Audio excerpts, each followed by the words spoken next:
This is Horton Hears a Who by Dr. Seuss.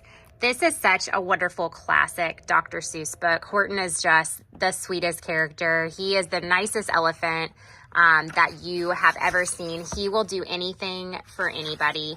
So he hears this sound coming out of this little speck of dust and come to realize that there is an entire city of little people who they call the Who's living on this speck of dust, and nobody believes him.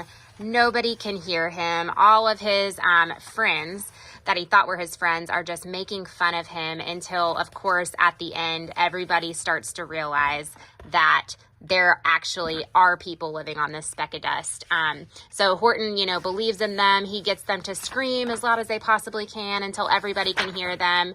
And towards the end, everybody, just kind of lives happily ever after, and they all become friends again because they realize Horton was being honest the whole time. It's just an adorable Dr. Seuss book. It's great for so many ages. It's called Horton Hears a Who.